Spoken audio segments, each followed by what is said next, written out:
Welcome to State of Wellness, a one-stop resource for anyone who's interested in worksite health promotion programs at the state level. Working with the thousands of businesses in a state is a challenge. State of Wellness provides a central location for collaboration with opportunities to share strategies and tools, saving time and resources.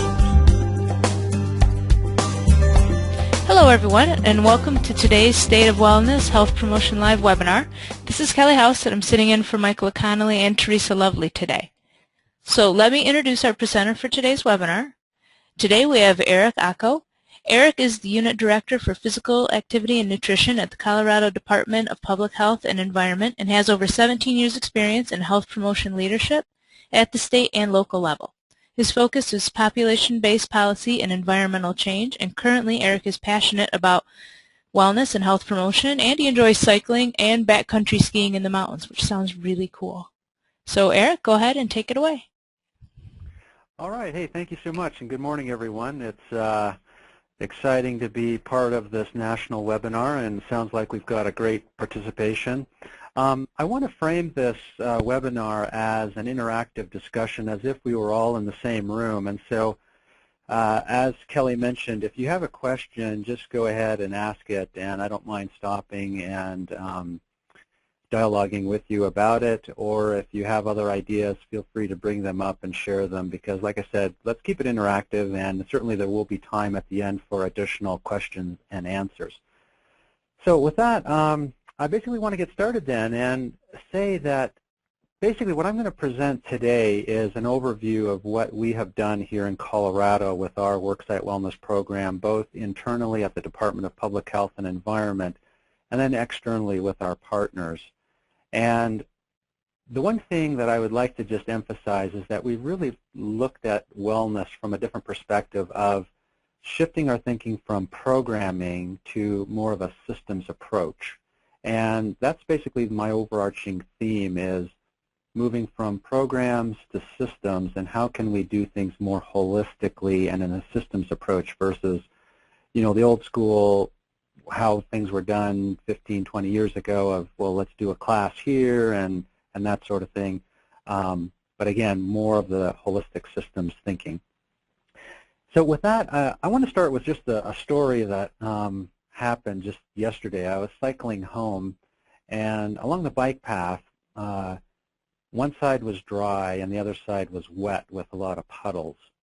And as I was cycling, I could see up ahead, about several hundred yards ahead of me, there was one cyclist who was riding deliberately through the puddles, whereas everybody else was kind of staying off to the side to stay dry, and myself included. I didn't want to get raccoon stripe up my backside and get my bike all wet and my feet wet. But this one person was deliberately riding through, splashing, and as I got closer, I saw that it was actually, a kid, probably 10 or 11 years old, and he was having the time of his life, riding deliberately through the puddles, getting wet, and creating a huge amount of... Welcome to GoToWebinar, Web Events Made Easy. Different, to think about things a little differently and see what the results are, and it might be actually quite pleasing and fun.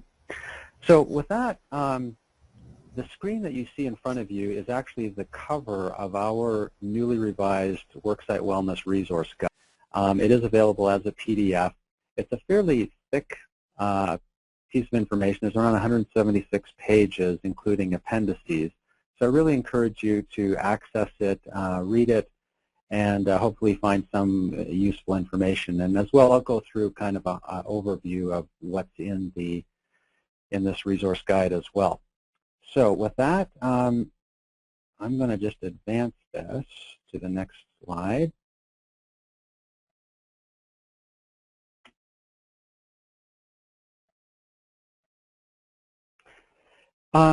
I know some of you will probably be more on the advanced side of wellness, so I'm not going to spend a lot of time of why did we get here, why do we do wellness, but I do want to bring it up because it does help frame the importance of the work that we're doing. And basically, majority of the adult population spends their time in the workplace, so clearly there's an incentive there to do wellness in the workplace, but then also most employers pay for the health benefits of the employees, and that's another incentive for why we do worksite wellness. But again, when you start to think of things holistically outside of the workplace, why do we have increased healthcare costs, and why do we have a chronic disease epidemic in a number of areas?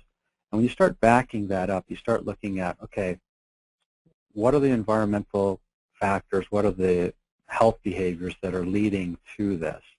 And so first off, certainly from health behaviors, we know that when you smoke and you're eating fatty foods and you're not getting enough exercise, not eating fresh fruits and vegetables, those are all behaviors that are going to impact your health.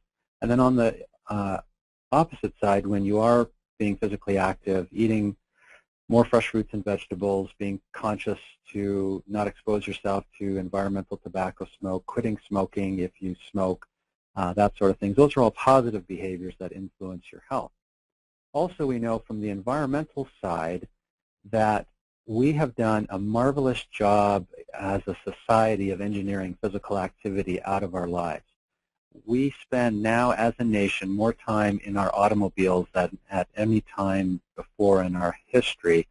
And the sad thing is children who used to walk and bike to school are also spending more time in automobiles or buses than at any time before. We've actually had significant decrease in the amount of time that kids spend walking and bicycling to school.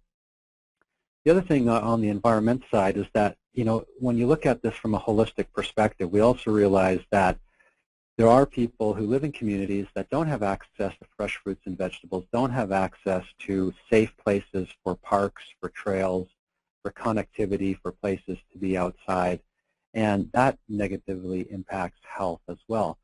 But overall, we've seen from the data that we've been looking at anyways is that, as a society in a whole, we certainly have become very accustomed to eating packaged food, having packaged entertainment, and living basically in a packaged environment. And the result is that we've had tremendous increase in chronic disease, such as obesity and diabetes. The one thing, I'm sure you're all aware that we are in the middle of an obesity epidemic, and the next epidemic that's going to hit us is the diabetes epidemic, which is going to be incredibly expensive to treat and manage, and certainly having significantly increased healthcare costs. So that kind of just leads and gives you the background of why do we have increased healthcare costs and why the emphasis on worksite wellness, but then looking at things from a more holistic perspective that, as an employer with a worksite, you're part of a community, and what can you do from a community perspective of looking at the wellness issue outside of just the campus or the building where those wellness efforts are occurring, but looking externally to the whole community and what can be done. The last thing I just want to say, too, is that even from national data that's been collected by the National Park Service, there's been around a 25% decrease in the amount of time that adults and children are spending in national parks, which is a really sad indicator as well that we're just not having people being outside as much. And again, the need for wellness and initiatives to encourage people to be more physically active and eating healthier food, and then spending more time outside. Oh, excuse me, Eric? Again, yes. Dave has a question. He wants to know what type of success you've had moving companies from a programs approach to a systems approach, or from a 1 hour to maybe a more rigorous long-term approach.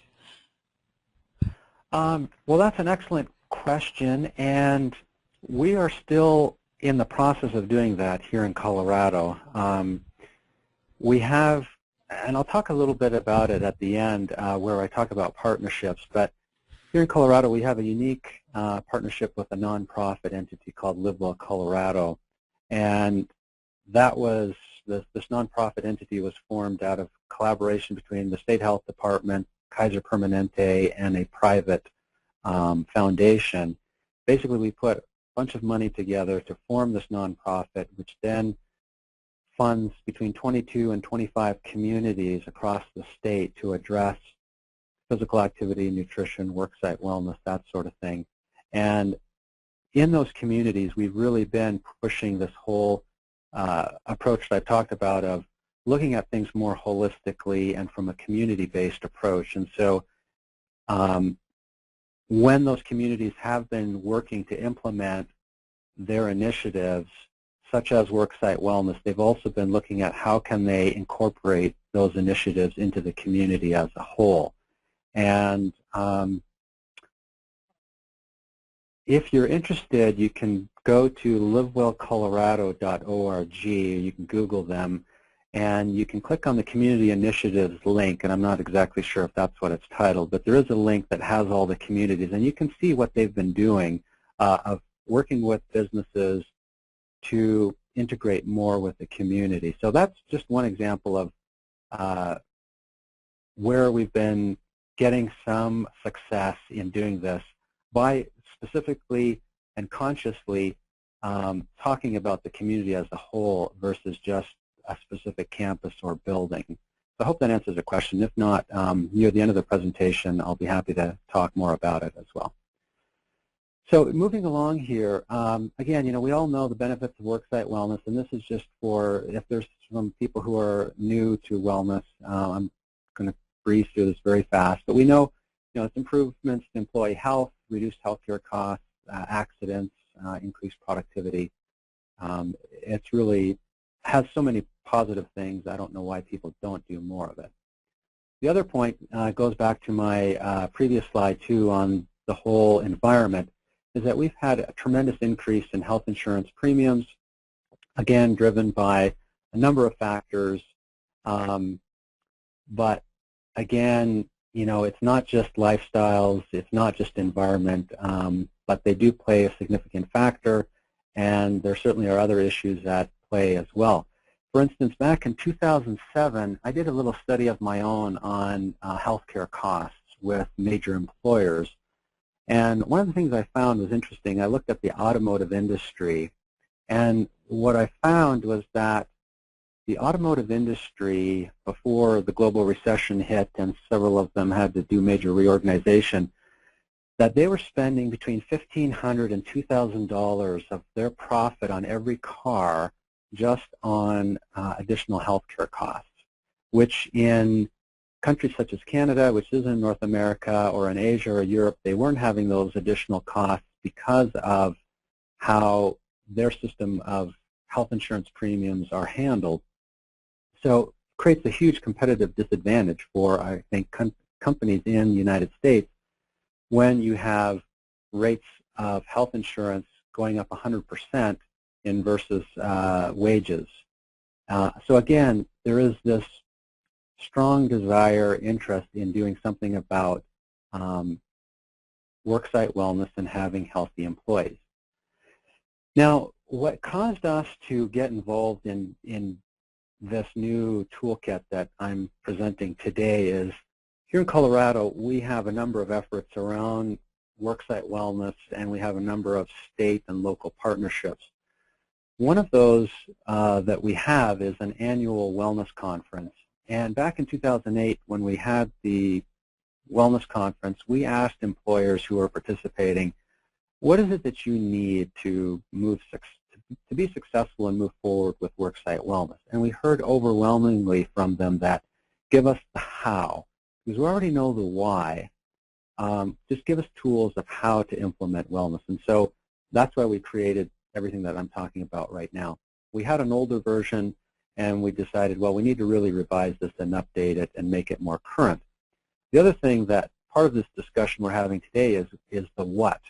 And what is working really well and what still needs to be improved. And so again, this resource isn't perfect. There's still a lot of gaps to it, but I think it's a step forward in providing the how, and then with all the people doing research out there, we can still do a better job of exploring and defining the what and what are the best practices to move forward.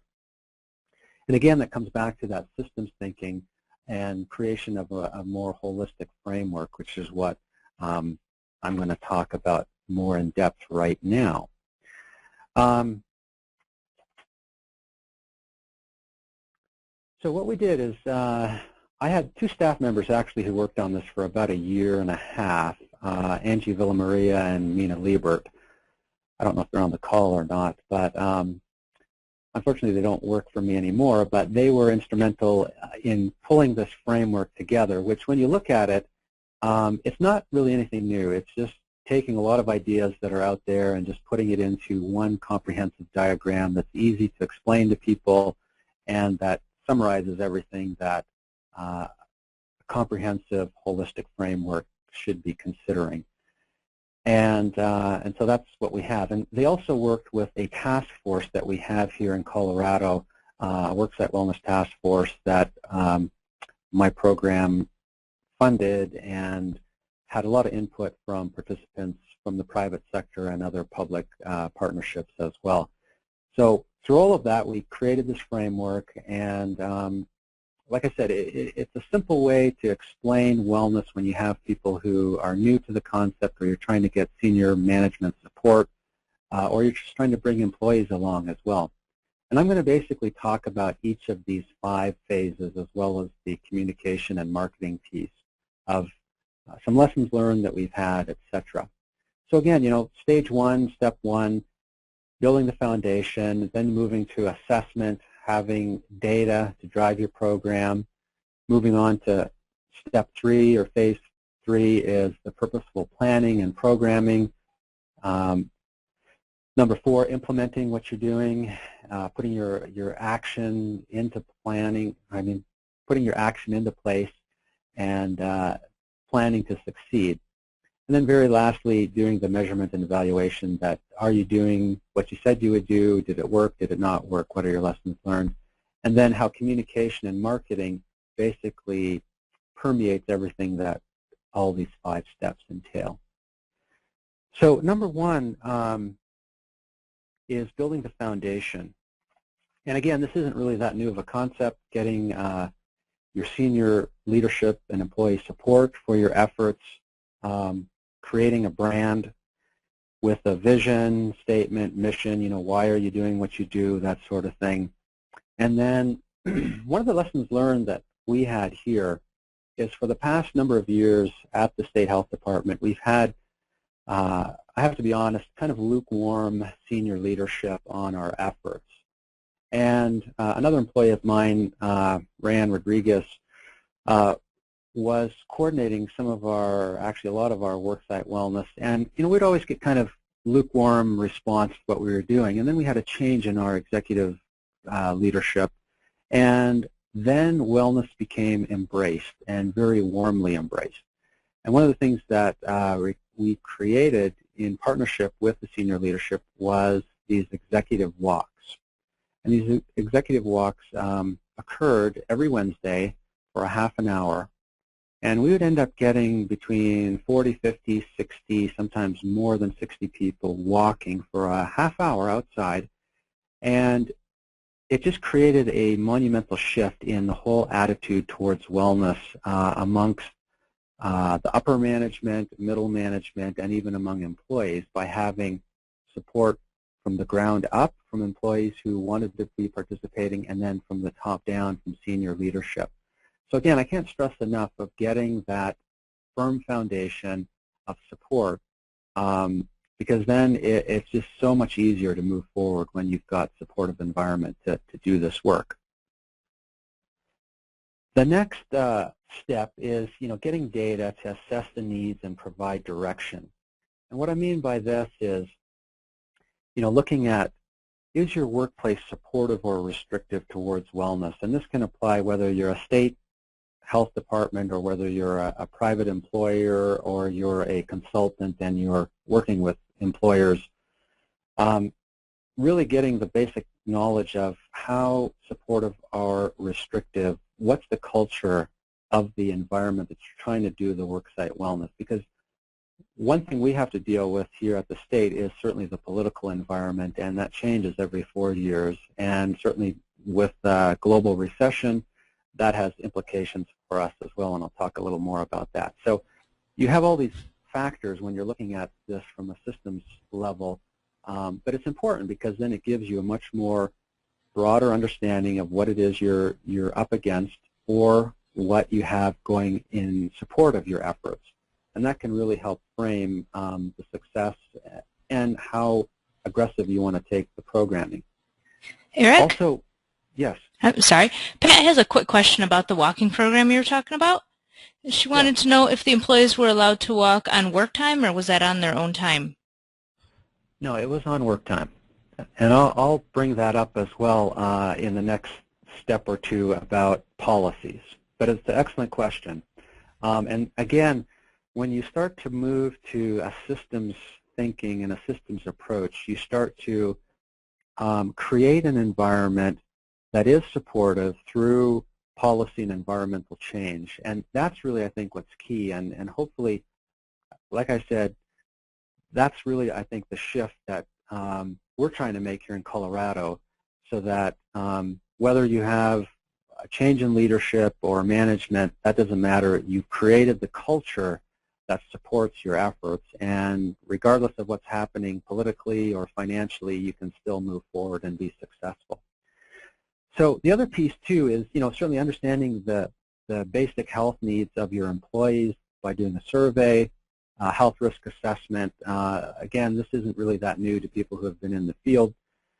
But again, going to the question that was just asked, one of our lessons learned was the need to modify our departmental flex policy, because with the executive walks, we had great turnout for people who could do it, but we found out anecdotally that there was a few units within our agency, and again, we're a fairly large state agency. We have well over 1,000 employees and a number of divisions, but we got a call from one employee who was fairly upset that his supervisor was not allowing him to participate in wellness activities because their attitude in the unit where he was working was, if you're not at your desk in front of your computer, you're not working, and that it is not conceivable that you could be outside walking and discussing business, coming up with great solutions to problems, and that it doesn't have to be sitting in front of a computer or being stuck in a stuffy office or conference room. And so what we've done is approached our senior leadership, and we do have a flex policy here at the department that basically gives people the opportunity, if they want to do like 4 10-hour days, they can have every Friday off, or however it works out for people. But what we're trying to do is to modify that policy, so it's a policy that currently exists, is to say we want to be able to give employees that opportunity to, if they want to go on the executive walk, if they want to take a noontime fitness class that runs for an hour, that they can flex their time to do that. And that just means that they work it out with their supervisor, so that they either come in a half hour earlier or they work later in the day to make up their time. So they're still getting their 40 hours in, but we're just modifying their schedule to allow them to participate in whatever it is that that person wants to do. And so again, getting that sense of what's happening in the organization is critical. And then, are there policies in place? Can they be modified? That sort of thing. Because at first we were thinking, well, we need to get a physical activity policy. But then as we actually looked at the policy as it was written, it was like, well, this is actually very supportive and it will work for us. We just need to modify it slightly to give that option of having people use that flex policy within the day, and not meaning that they're going to take an entire day off to do an activity, but they just want a half hour or an hour in the day. So moving on, step 3 is the planning for success. And this, again, is fairly intuitive.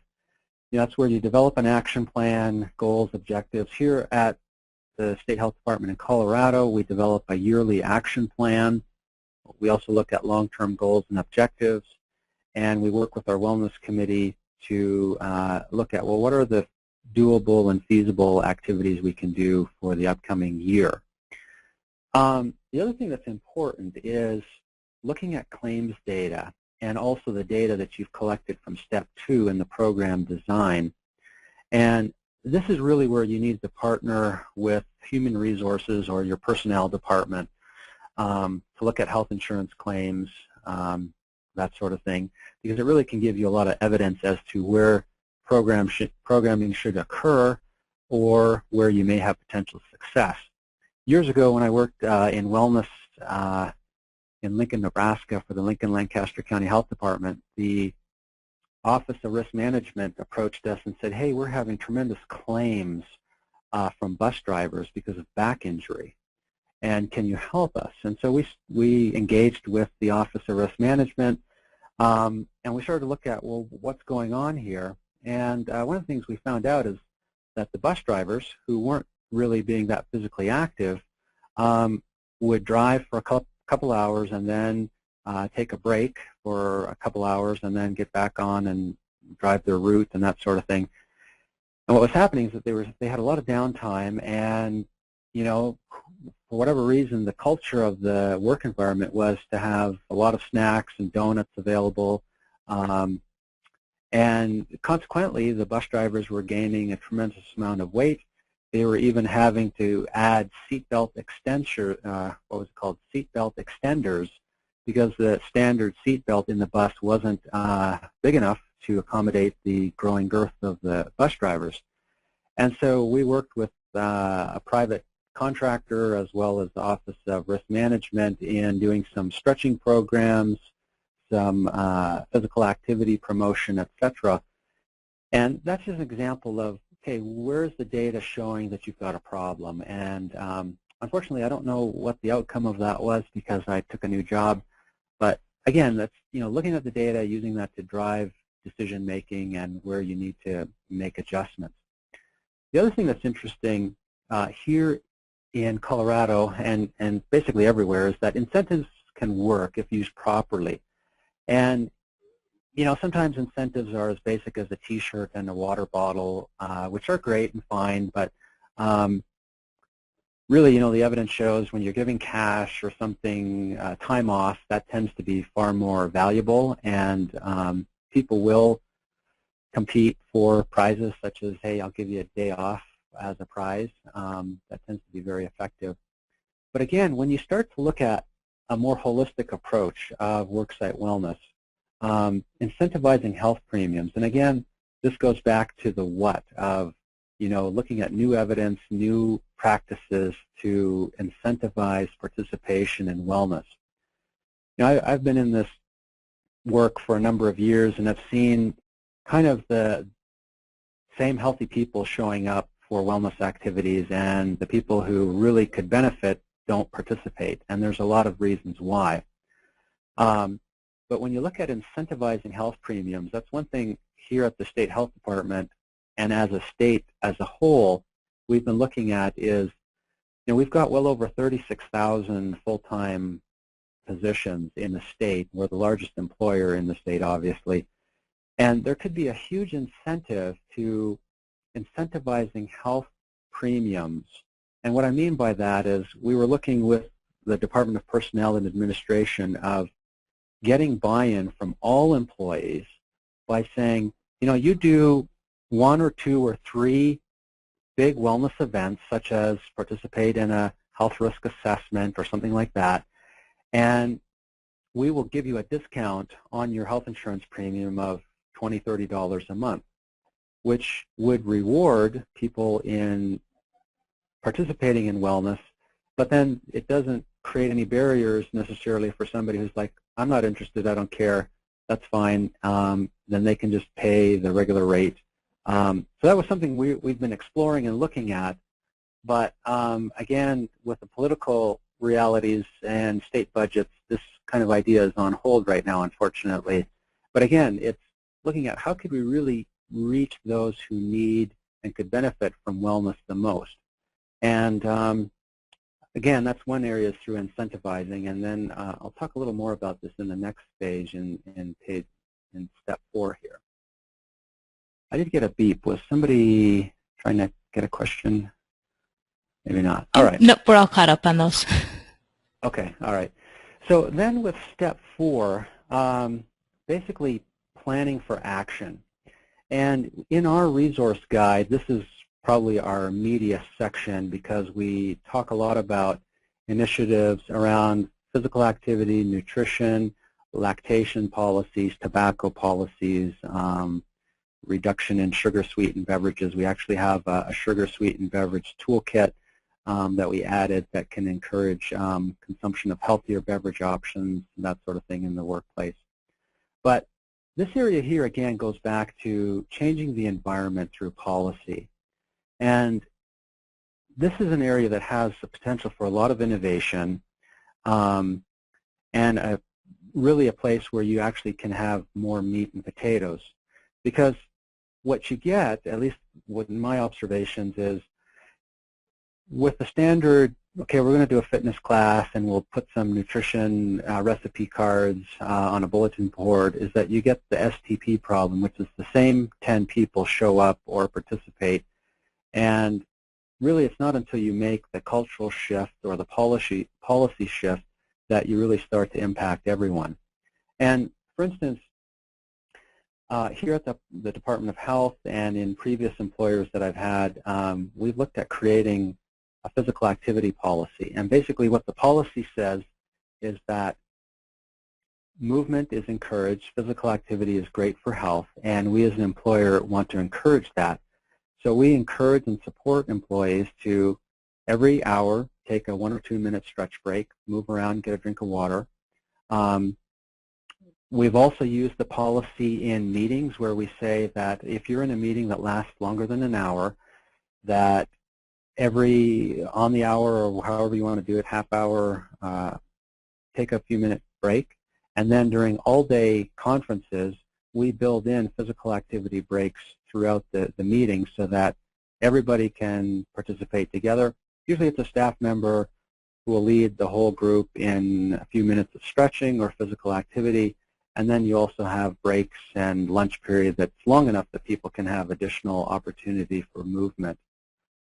Then, like with nutrition, again, we've worked on policies in a number of places I've worked where it's ranged from lowering the price of healthy foods in a vending machine or cafeteria and making like French fries, less healthy options slightly more expensive, so you create a price incentive, to basically saying that when you have an office meeting, part of your policy is that you bring a healthy alternative. And that way people want donuts, they can have donuts, but that there will be healthy options available as well. And what we've seen is a cultural shift to where we rarely get donuts now, and it's usually whole grain bagels, usually a fruit platter, a vegetable platter, and even I've seen a reduction in soft drinks where we're getting more water and 100% fruit juice and that sort of thing. So again, those are simple initiatives that when taken to an environmental change perspective can have a huge impact. The other one I want to talk about too is lactation and tobacco. Here in my program, we coordinate breastfeeding initiatives for the state in partnership with a number of other state agencies. But the Surgeon General just released a few months ago the 2011 Surgeon General's report on breastfeeding. And here again is a huge opportunity for worksites to support new mothers who have babies and encouraging them to continue to express milk and breastfeed their babies. But unless you have an environment that's supportive of that, usually mothers will turn to infant formula. There's nothing bad with it necessarily, but there's plenty of evidence that points that natural breast milk, when the mother and the baby are healthy, is better and is optimal. But if you don't have a policy that's supportive of that, then the breastfeeding discontinues, and the rates of middle ear infection, other infections, respiratory infections start to increase, and that can be tremendously expensive for an employer who's covering those healthcare costs. And so having some simple policies in place, here in Colorado, for example, though, we do have a state law that is called the Breastfeeding Accommodation Act, that employers are required to provide a safe and secure private area for employers to allow a mother to safely express her milk I know there's a federal policy that's been in place. It's not as strong as the Colorado one. But again, these are initiatives that people might not be thinking about, but that can have a huge impact on an employee's satisfaction, employee retention, and certainly on the health of the mother and the health of the baby. Interesting story, our breastfeeding coordinator was presenting at a state, actually it was at our state wellness conference, and an employer was there who ran a bank, and he said, I say he because it was a man, but he said, well, can't I just allow my employees who need to express milk to use the bathroom? And the response was, well, would you, when you're hungry, go to the bathroom to make your lunch and then eat your lunch? And then he realized, yes, I get it, and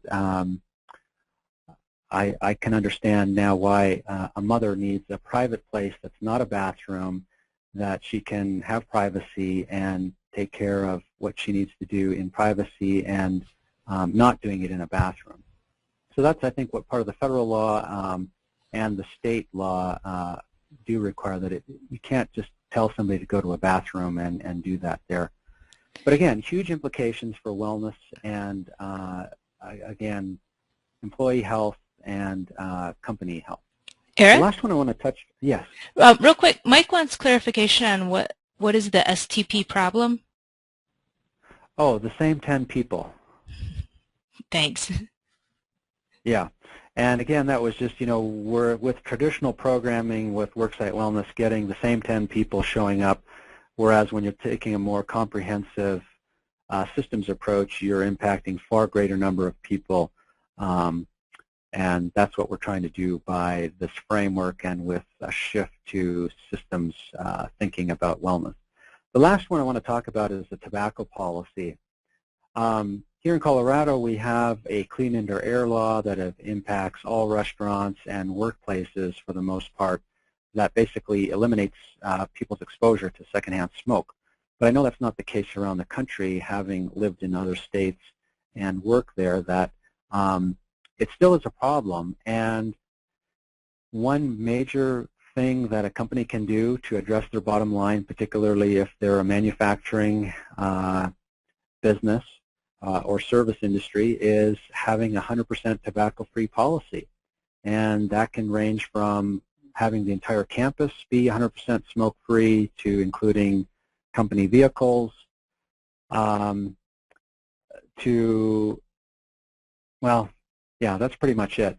And then providing the appropriate follow-up with cessation, so that once you do implement the policy, there are people who can get the cessation services that they need and hopefully quit using tobacco.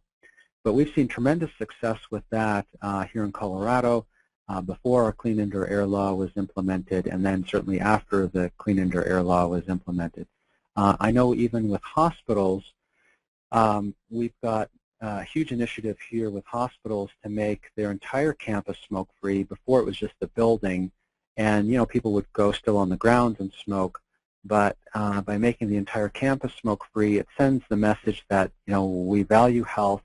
We want this to be a positive place for patients and workers. And so again, there's plenty of resources out there for going for 100% smoke-free campus. So again, just in summary, these are policies that can be put in place that really make a difference and that can cover your entire population versus just putting a fitness class and trying to get the same healthy people to show up or whatever. And again, looking at it from a more holistic approach. One lesson learned, I just want to read a quote that I received just a couple of days ago. It came from a hospital that implemented a breastfeeding policy that I know it's not specifically worksite wellness related, but it is, it's very close. And what they did is they put a policy in that said that all new babies born would be encouraged to breastfeed unless there was a medical reason why they couldn't. And we've gone around the state doing trainings for this, and there's been tremendous success. But the quote that this administrator gave me, I want to read it because it's so valuable and it kind of summarizes everything that I've been talking about. This is what she said. For 90% of the time, staff are incredibly dedicated.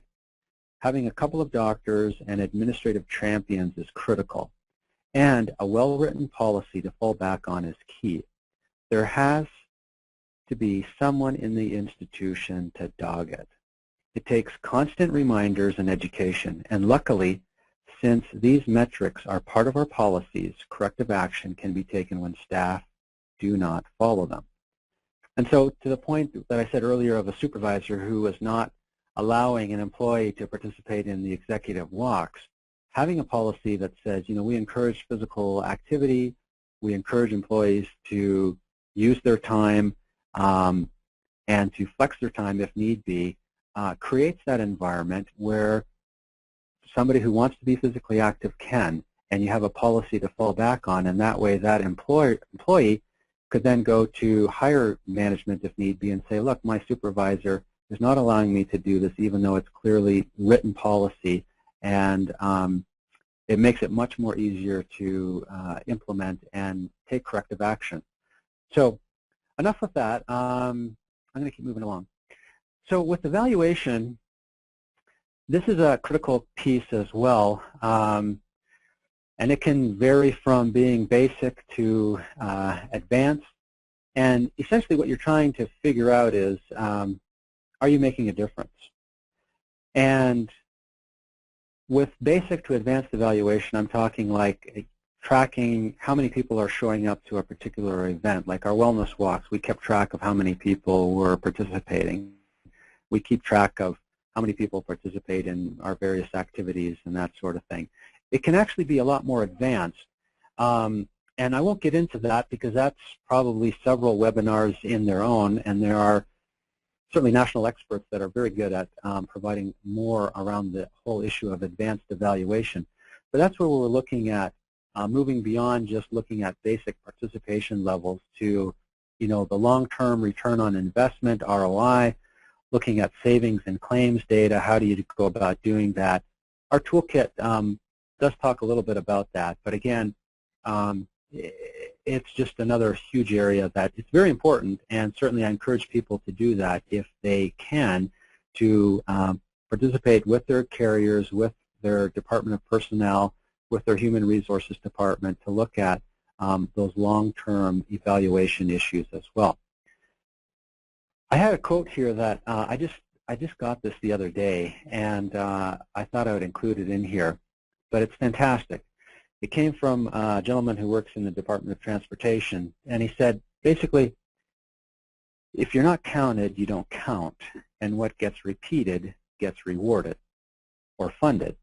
And so if you can really show that, yes, there is a difference happening, people are participating, and you are making a difference, typically that gets rewarded through senior management, continued funding, continued resources. Not all the time, but most of the time, if you can show that something is having an impact, particularly on the bottom line, that's just more evidence for continued sustainability and growth. And here's an example I want to share too with our STAIR campaign that we implemented here at the department last year. Now we have a number of buildings on our campus, but our largest building is 5 stories tall, and we have an elevator, but we did a STAIR campaign where we encouraged people to use the stairs whether they were in our 2-story building, which also had an elevator, or the 5-story building.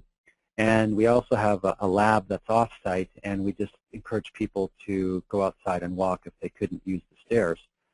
And we did the same here on this campus where I'm at.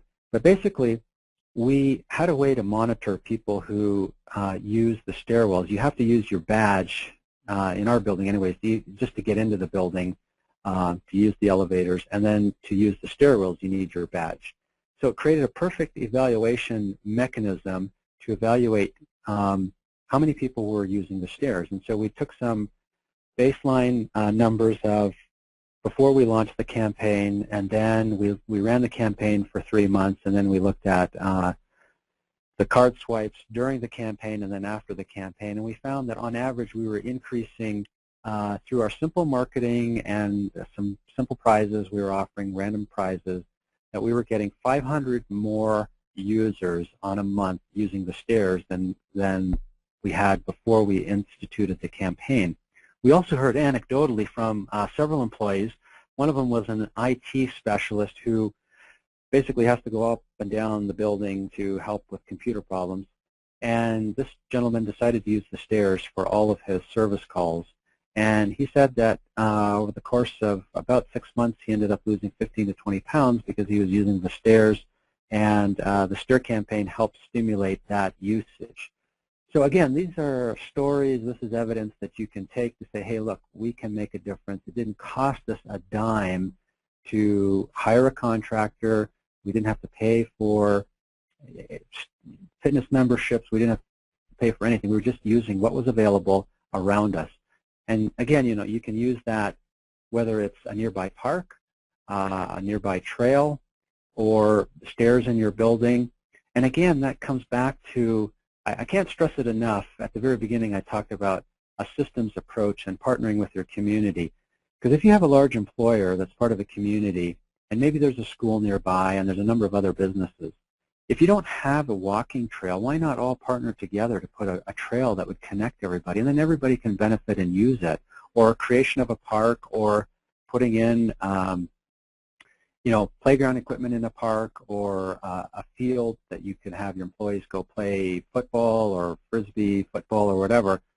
Everybody benefits then from a community participation in a project like that. Or even something, I've seen this done where a farmer comes and brings a mobile farmer's market to an employer, and everybody in that whole surrounding area participates in getting fresh fruits and vegetables.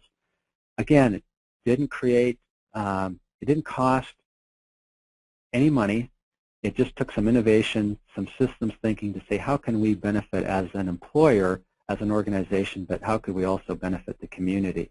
So again, that's why it's important to evaluate and to see, are you making a difference or not? And then very lastly, communication and marketing, it permeates all steps 1 through 5. You want it to be consistent and professional and involve everybody from the top down and the bottom up, employees, leadership. Create a brand that has appeal and that looks professional. Again, we provide a number of resources, ideas on how to do this in this resource kit that we have. And it can be something as simple as emails to putting information up on bulletin boards in the break room, in the cafeteria, to flyers, point of decision prompts, during when people are about to enter a building on the door. If they're going to use the elevator, which we did, we had some signs about saying, hey, have you thought about taking the stairs?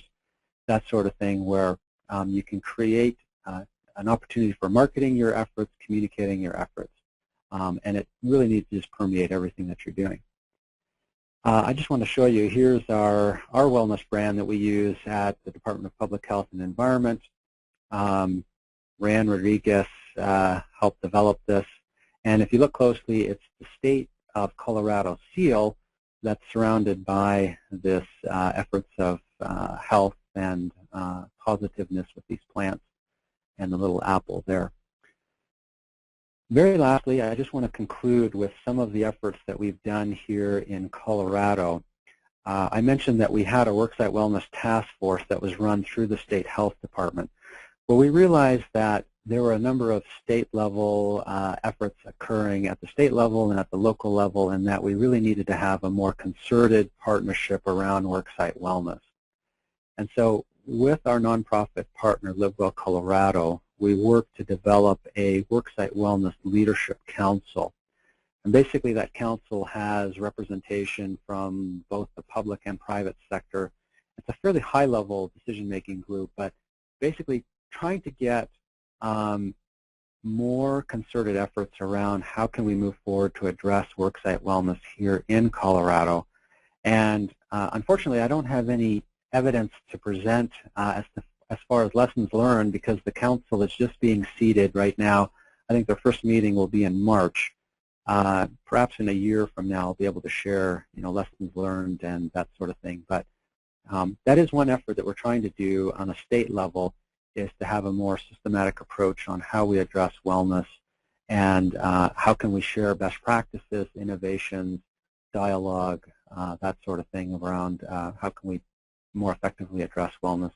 And that was one of the visions for creating this council. So with that, I want to leave some time for questions.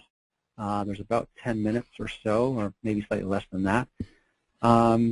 And here's my contact information, my phone number, my email, and certainly there's the PDF link to the entire resource document. I encourage folks to access it and download it.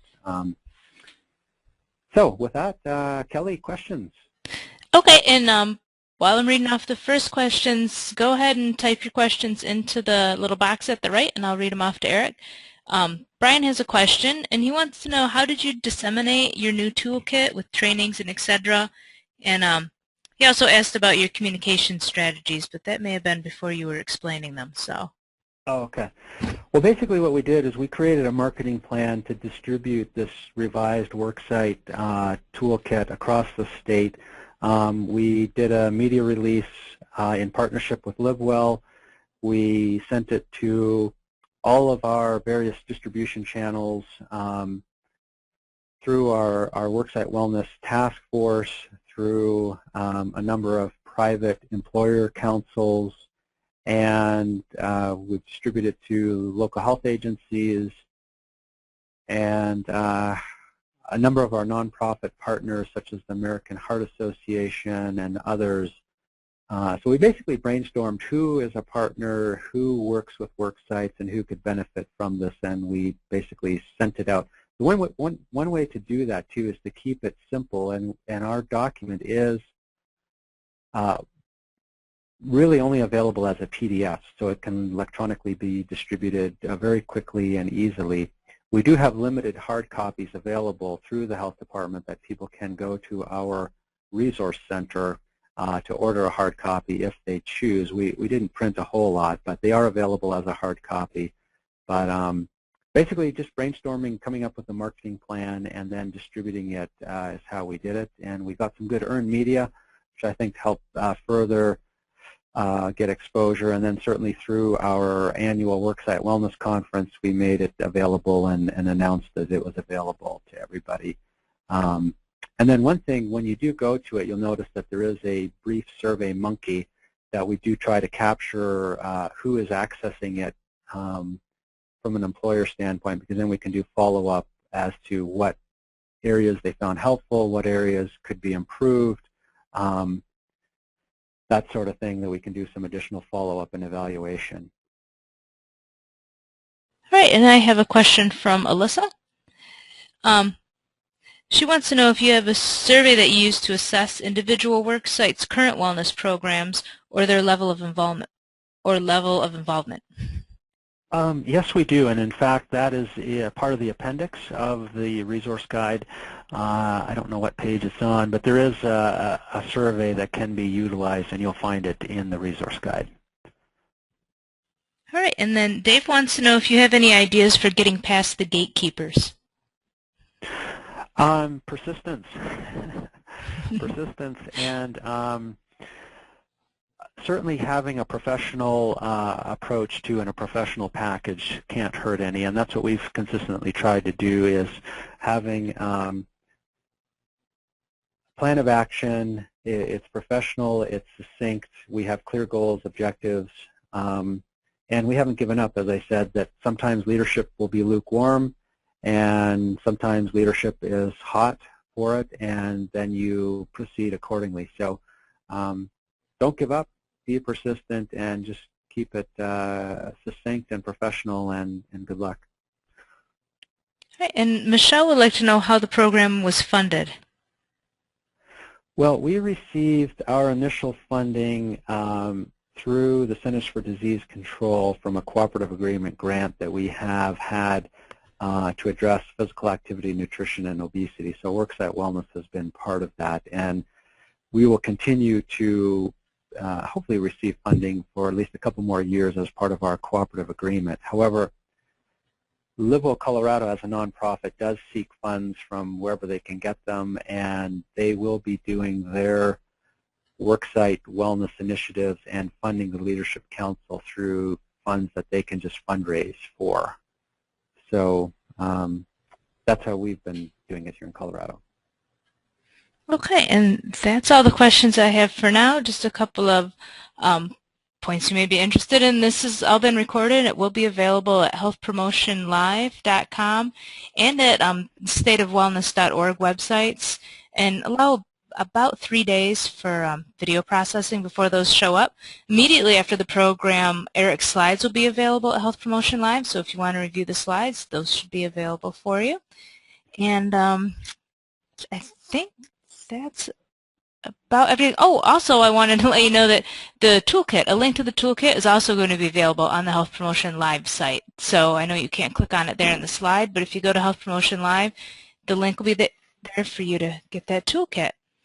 And I think that's all the questions. We're just getting a lot of thanks to Eric now. So thank you, Eric, for presenting today. No, thank you. And I encourage everyone to keep participating in these dialogues, and together I think we can make a difference and learn from each other what's working, what's not working, and striving for more innovative thinking. That's only going to provide a win-win for everybody. So thank you, everybody. All right. Thanks a lot, and have a good afternoon.